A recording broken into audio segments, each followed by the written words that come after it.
Pemirsa Majelis Pemusyawaratan Rakyat menghapus nama Presiden Soeharto dalam ketetapan MPR nomor 11 tahun 1998 tentang perintah menyelenggarakan pemerintahan bersih tanpa korupsi, kolusi, dan nepotisme.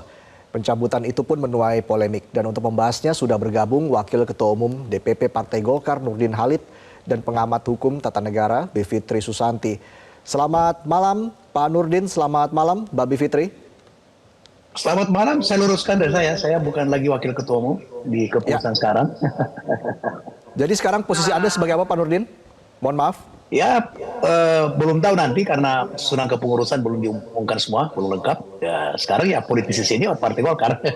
Oke, baik. Politikus Partai Golkar seperti itu ya. Baik, saya langsung ke Pak Nurdin. Kalau begitu Pak Nurdin, soal pencabutan nama Presiden Soeharto dari TAP MPR ini kan menuai polemik, muncul banyak kritikan begitu. Ada yang menilai ini langkah mundur perjalanan reformasi.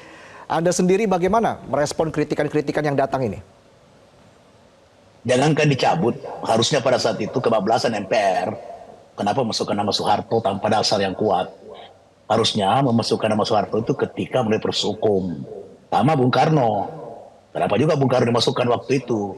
Itu juga keliru besar MPR itu, ya. Nah, oleh karena itu kalau sekarang itu dihilangkan namanya itu suatu hal yang sangat wajar dan sesuai dengan kondisi bangsa kita. Negeri ini, seluruh masyarakat pengamat, semuanya harus mendasari membangun bangsa ini berdasarkan nilai-nilai luhur Pancasila. Kita jangan ada dendam, kita hanya karena ingin menjatuhkan, ingin lama berkuasa, kita benci, tanpa melupakan semua jasa-jasanya. Pak Harto menjadi 30 tahun, apa yang dibuat negeri ini? Negeri ini mungkin memang belum makmur semua rakyatnya. Di prosesi pembangunan luar biasa, mencontoh di bidang pangan. Ketika Pak Harto memimpin, kita bisa suasembada pangan 1984. Kemudian kita bisa menjaga inflasi dengan baik. Kemudian harga murah. Kemudian kriminalisasi rasa aman masyarakat Indonesia dengan trilogi pembangunannya. Itu kemudian coba kita lihat. Jalan-jalan di desa yang sekarang ada, itu karena ada impres desa. Sekolah-sekolah di seluruh negeri, di pelosok-pelosok, itu karena ada impres sekolah. Kemudian ada posyandu, ada pelayanan kesehatan, ada puskesmas. Itu karena ada impres langsung dari presiden, sehingga menjamurlah pembangunan-pembangunan di tingkat desa. Kemudian kita langsung menjatuhkan Pak Harto, kemudian menuduh sebagai KKN. Bandingkan sekarang coba, apa yang terjadi sekarang di negeri ini kita. Coba mata kita terbuka lebar-lebar. Kondisi dengan di zaman Pak Harto. Sesuatu yang harus kita akui, bahwa keberhasilan pembangunan Pak Harto, salah satu pemimpin yang sangat dikagumi di ASEAN. Banyak prestasi kita di luar negeri, sama Pak Harto memimpin. Jasa itu tidak boleh kita lupakan. Bandingkan dengan kesalahan yang sekarang yang belum tentu, sudah pasti tidak terbukti karena beliau tidak pernah diadili, tidak pernah disidang, kemudian tidak ada bukti sama sekali bahwa beliau adalah korupsi dan sebagainya. Itu fakta sejarah. Kita kata Bung Karno, jas merah, jangan pernah melupakan sejarah. Begitu. Karena ada juga yang berpendapat bahwa ini adalah pembersihan nama Soeharto sebagai bentuk toleransi.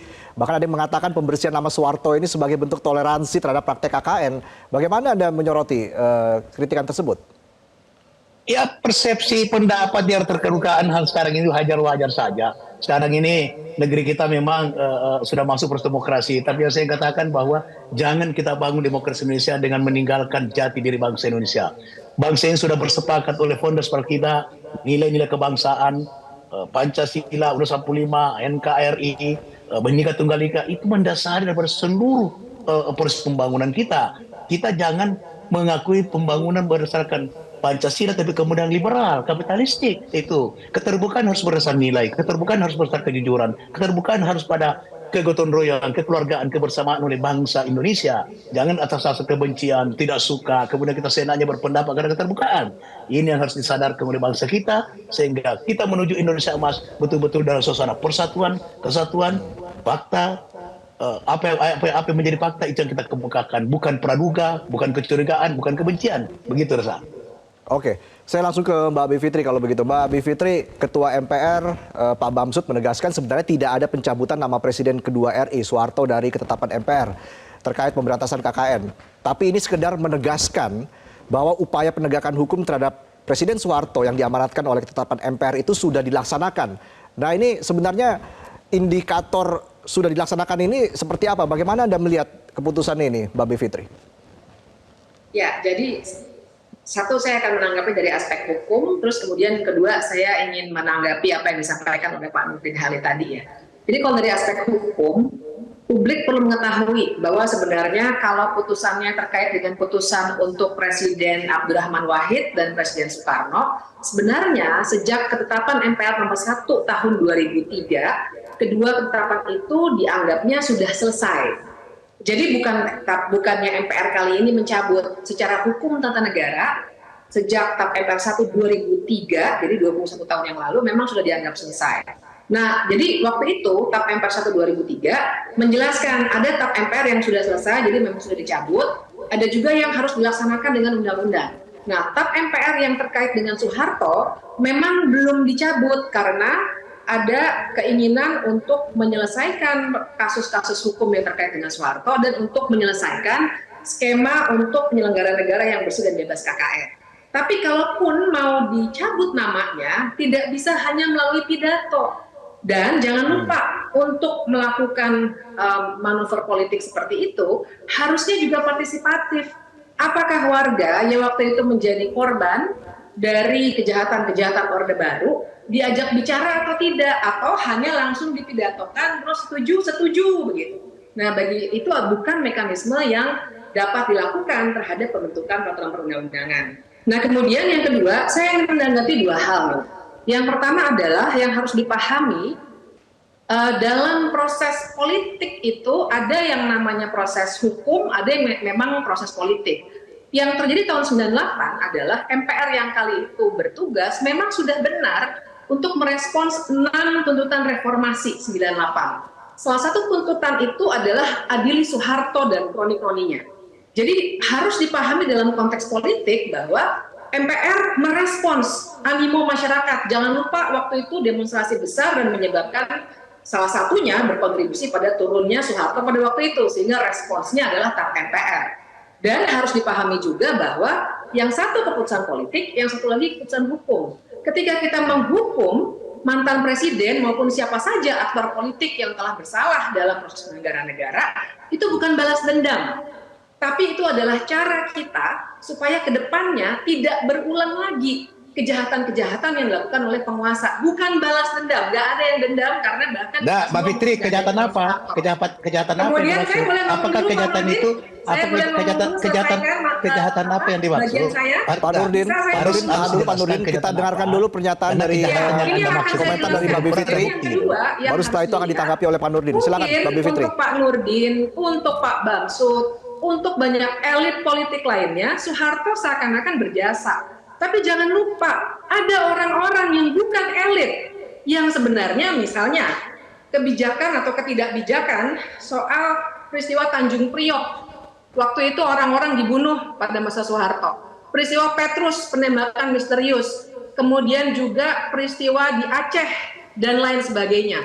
Belum lagi atas nama pembangunan yang dibangga-banggakan, sebenarnya banyak orang yang hak-haknya diambil.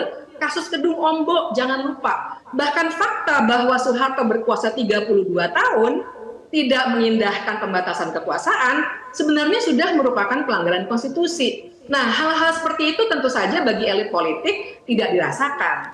Tapi dalam penyelenggaraan negara itu tidak boleh terjadi lagi. Makanya butuh penghukuman secara politik, salah satunya melalui statement dalam TAP MPR.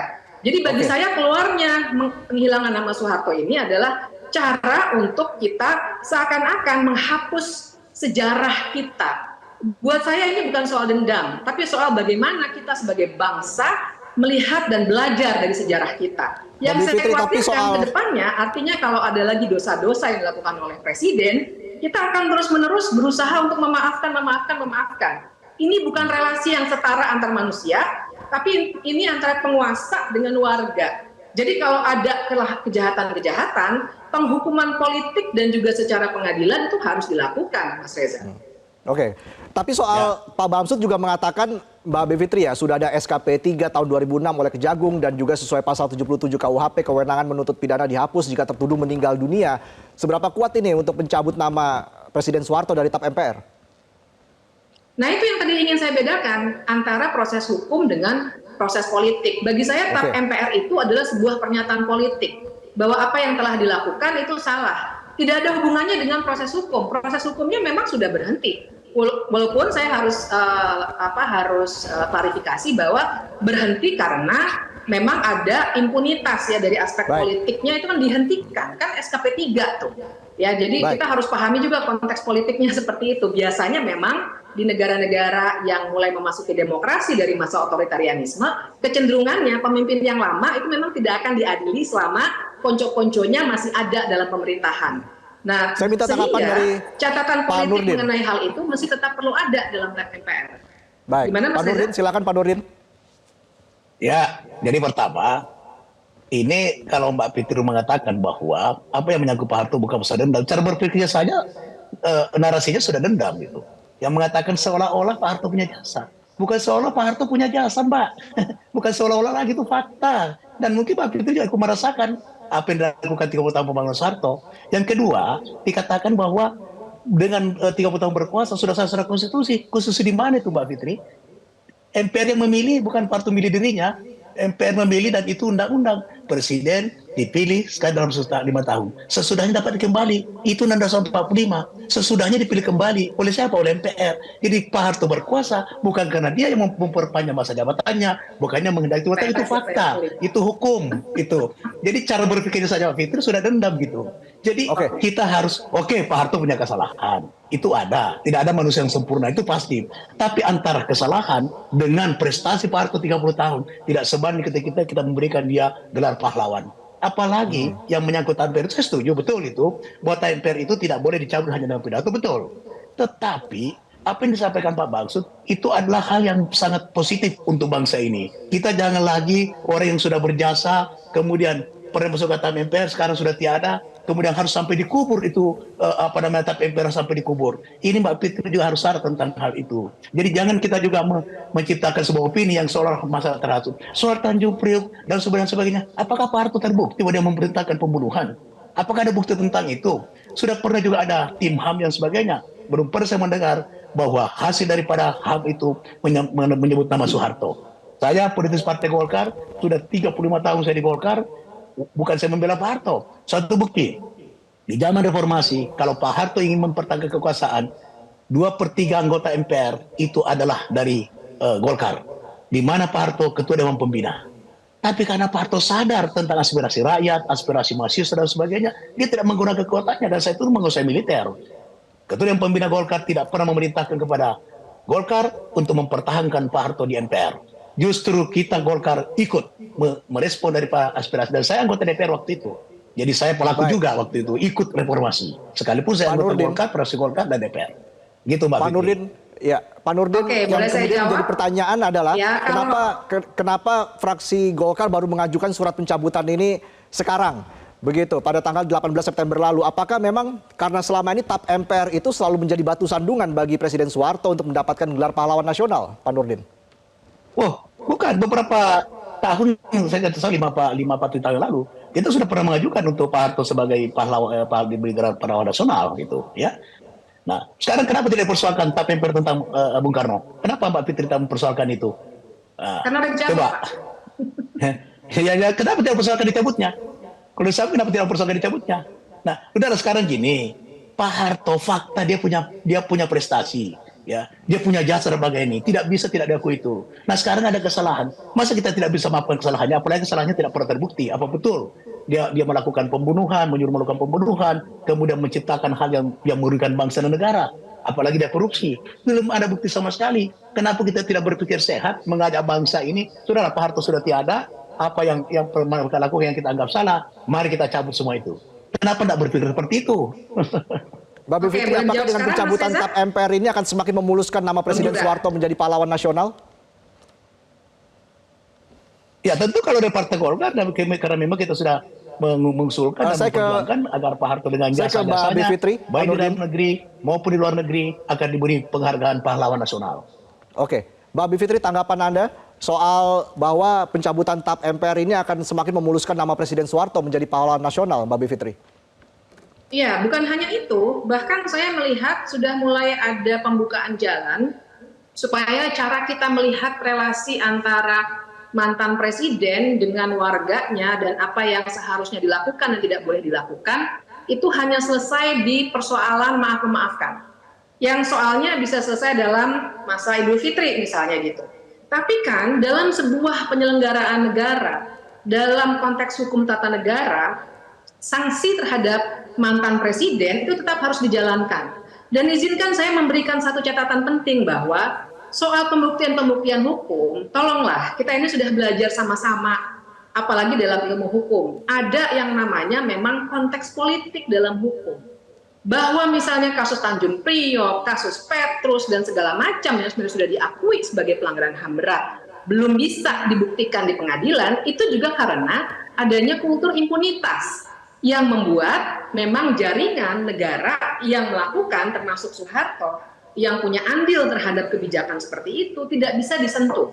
Dan jangan lupa kalau soal MPR yang memilih benar, tapi jangan lupa ada misalnya paket undang-undang politik tahun 1985, ini semua sudah pelajari di dunia internasional pun sudah kelihatan bagaimana rekayasa politik pada zaman Soeharto untuk membuat anggota MPR itu memang pada akhirnya nggak bisa dibilang independen, tapi orang-orang yang memang sudah ditentukan, ya Golkar salah satunya, jangan lupa dulu belum jadi partai Golkar, tapi memang golongan karya yang menentukan supaya siapa yang menjadi presiden berikutnya, makanya bisa dipilih terus, kelihatannya dipilih terus, tapi nyatanya pemilihan itu pun juga sudah dilakukan melalui kebijakan yang secara struktural membuat partai-partai politik waktu itu tinggal tersisa 2 plus 1 golongan karya, plus juga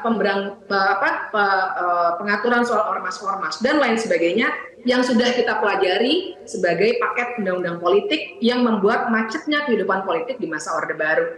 Jadi konteks kesejahteraan yang itu, konteks kesejarahan yang 11 itu jangan dilupakan juga atas nama maaf memaafkan. Jadi konteksnya harus selalu dikembalikan pada bagaimana supaya negara ini bisa dikelola secara konstitusional. Bukan soal kita harus memuja, memberikan gelar pahlawan, dan lain sebagainya. Kedepannya kita harus belajar bahwa sanksi politik dan hukum harus bisa diberikan kepada siapapun yang bersalah.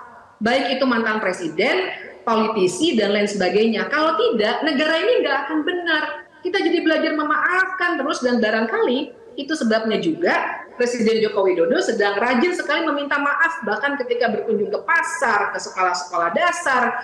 Jangan-jangan ini adalah bagian dari frame supaya cara kita berpikir bukan untuk sebuah akuntabilitas penyelenggara negara, tapi soal sekedar maaf memaafkan, maklum memaklumi, sehingga warga tidak terbiasa untuk memperjuangkan hak-haknya. Itu Mas Reza. Baik. Mbak Bivitri, Pak Nurdin, sayang sekali waktu kita habis. Terima kasih sudah bergabung dalam diskusi kita. Saya masih mau bertanggapan apa. Singkat saja kalau begitu. Pak Nurdin, singkat saja. Apa yang Anda sampaikan, singkat saja. Ya, Pak jadi Nurdin. gini, Mbak Fitri, ini kan bicara hukum. Anda orang hukum, Pak Harto dipilih karena undang-undang. Nah sekarang, coba bandingkan sekarang. KKN di zaman Pak Harto dengan KKN yang sekarang terjadi. Kenapa? Karena undang-undang. Nepotisme, dinasti, itu bukan salah. Pak Jokowi misalnya anaknya jadi wakil presiden, sekarang kita mau dinasti. Tidak, undang-undang yang beri ruang. Jadi kalau kita bicara hukum, mari kita laksanakan hukum. Dulu Pak Harto karena undang-undang memungkinkan dengan sistem 2 partai, kemudian 1 golongan karya, kemudian itu mungkin dia menjadi presiden. Karena memang prestasinya dipilih oleh Golkar. Itu proses, bukan karena diktator, bukan yang mengatakan kehendak. Saya kira nanti pemirsa bisa menilai sendiri ya, Mas Bahkan Reza. terakhir dia mengatakan bahwa coba tanya lagi rakyat Partai Golkar, apa betul masih menghendaki Pak saya? Nurdin. Coba, apakah seorang diktator seperti itu? Itu hukum. Baik. Orang ibu kan orang hukum. Baik, kita Ya, masih saya punya kira banyak pemirsa waktu Metro untuk TV membahas cukup cerdas hal untuk ini. Terima mencerna kasih mana yang Mbak ngaco, mana yang Bivitri. Pak Nurdin sudah bergabung bersama kita dalam diskusi kita di Prime Time News pada malam ini. Terima kasih Pak Nurdin dan juga Mbak Bivitri. Jelajahi cara baru mendapatkan informasi. Download Metro TV Extend sekarang.